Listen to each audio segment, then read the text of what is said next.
I'm about to start a series of reviews on a bike that I've been really curious about, and judging from some of the comments on other videos that I've made of reviewing my Niner RLT9 RDO, I know a lot of y'all out there are really curious about this bike. And so this is the Niner MCR RDO, which is Niner's full suspension carbon gravel bike. And I cannot help but think of the quote that I've heard Steve Jobs say, and that is not focusing on products that the customers say they want, but making products that they're going to want. And I love how Niner is pushing the envelope with this bike. A year or two ago, most of us never really thought about a full suspension gravel bike, but now we have one. And so I'm really curious about comparing this bike to my Niner RLT9 RDO.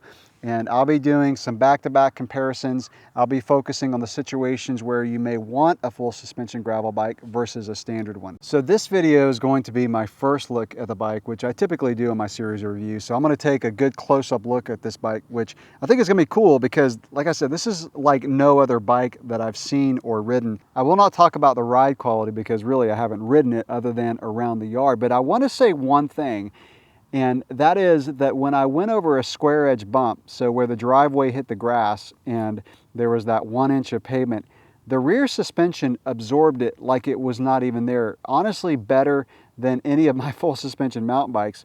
And so I want to read something on Niner's website about what they say about how this shock is tuned. And so they said it's tuned to be especially sensitive to high frequency, low amplitude bumps and more linear with less in-stroke progression. And I read that after I had ridden it around because it was kind of an eye-opener of how linear this suspension feels. So it's designed to just hit all those little tiny bumps and just use the full travel on those small bumps. So the bike has 50 millimeters of travel front and rear, but let's go ahead and take a good close-up look at this bike. The build on this bike is the 4-star, which is Shimano GRX 800, and you can go for 1x with that build or 2x. Really excited that Niner sent the 2x because that is what I prefer on gravel, and I've mentioned that before in other videos. I won't really go into that. So the crankset on this is actually an Easton with an Ultegra front derailleur instead of a GRX, and I think that's because of the gearing that Niner have included on this bike. This is the same build that I have on my RLT9 RDO. The RLT9 RDO is my bike that I purchased. This is a demo. And so it's really nice that I have the same build so I can be comparing more of the frame as opposed to the build. And I will say I am totally digging the GRX. I've only been on it for a month or two. It feels a lot like Shimano Ultegra with the exception of the lever. So the lever, and I mentioned this on my co-review with Jason from Gravel Cyclist, it feels flatter and the pivot's higher. So the lever feels a little bit different. It's a little easier to squeeze the lever when your fingers are higher, so you can use 1 or 2 fingers easier. The bar on this bike is an Easton and it's got a flare to it, which I really love the flare on this bar. Same bar on my RLT, and the flare is really nice because when you're in the drops, your hands are wider and you feel like you have more control. The levers do angle in a little bit, but honestly, after you use it for a ride or two, you get totally used to it. In fact, when I went back to my cyclocross bike, the levers felt weird. They felt like they were out too much. So I really like this. It's a really comfortable hand position. And of course, I'll talk about, the comfort of this bike to include the handlebars and everything, but the comfort on the suspension, I'm really curious about. So even though this is a demo that was sent to me, I don't think it's ever been used. I think it was brand new because it totally looked brand new with the exception of a beer cap already on the stem. So I may have to put one of the beers that I like. Never actually tried that beer. So the saddle is Niner's saddle. I like this saddle. I don't like it quite as much as the WTB Silverado that I use on several other bikes that I have. But it's a fairly comfortable saddle. I notice after about 3 hours it gets a little uncomfortable just because I don't use it that often. Saddles you kind of have to get used to.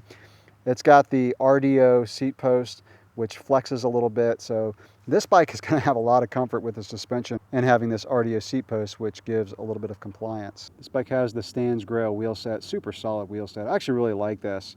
When I was doing my co-review of the RLT9 with JOM from Gravel Cyclist, he said that when you put carbon wheels on these bikes, they really come alive.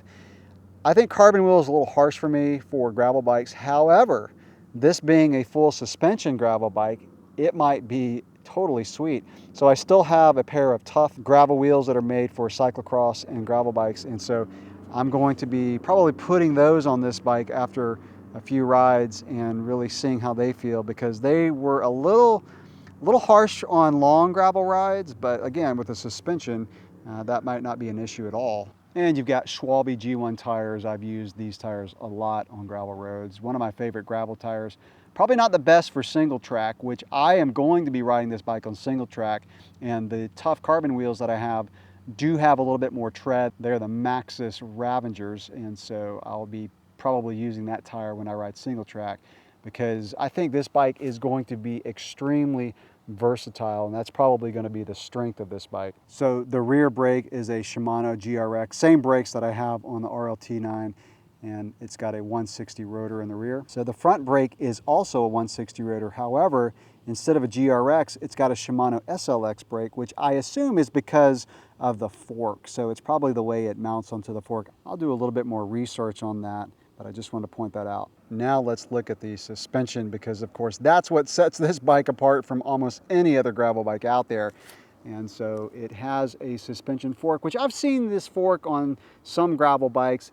It is the Fox Stepcast 32 with 50 millimeters of travel. And just like on a mountain bike fork, on the left side is where you add your air. And I did notice I had to add more air than I would on a mountain bike fork. So I think I got up to about 80 PSI, whereas typically I run about 50 PSI. I still have to dial in the suspension, and it sounds kind of weird for a gravel bike, but I need to finish dialing in the suspension before I really get out on a long ride. On the right side of the fork, you have your compression knob with 3 settings, so that's fully open. That's a medium setting, and that's how you can lock out the fork. And then you've got further adjustment for the open setting with a black knob. So turning it clockwise is going to make the open setting firmer, and turning it counterclockwise is going to soften the open setting. And looking at the rear suspension, it uses, just like on the mountain bikes, Niner's CVA suspension, which actually is one of my favorite suspension designs. So it firms up nicely when you're pedaling and when you're going downhill. It's very compliant. And looking underneath at the lower link, this is really what makes Niner CVA suspension. And the linkage down below is what gives it that variable arc curve, which again gives it a nice pedaling platform when you're pedaling. And then when you stop pedaling, the suspension really opens up nicely. So like I said, it's 50 millimeters of travel in the rear, and it comes with an X-Fusion shock. So it's tucked nicely in there. And Niner also includes a built-in mud flap or a mud guard, which will protect the shock. So that's kind of a cool added feature. The rear shock does come with a remote lockout on the handlebar. And the way that this works is when you want the suspension open, you would push the blue knob in. And when you want to lock it out, you release it by clicking that button. So that's locked out. And then again, to activate the rear suspension, you would push the blue knob in. A couple other things that I'll mention before I wrap this up. This bike does not have as many mounting options as the RLT9 RDO, but you do have some mounting options for a bento box on the top tube. And you also get 2 water bottle mounts within the front triangle. So these are the ones on the down tube and then on the seat tube right there. So that's really nice. And then underneath the down tube, you actually have water bottle mounts for a 3rd water bottle in case you want to carry one down there. So that'll wrap up this initial video of the Niner MCR9 RDO. As you can tell, I'm really excited about trying this bike. It's unlike any other bike that I've ridden. So if you're not already subscribed to the channel, go ahead and do so and hit the bell icon so you're notified when I upload new videos of this bike, because I'll be doing quite a few. Like I said, I'll be comparing it with the RLT9. I'll be seeing what this thing is like on single track, really trying to explore the versatility of this bike. Thanks for watching.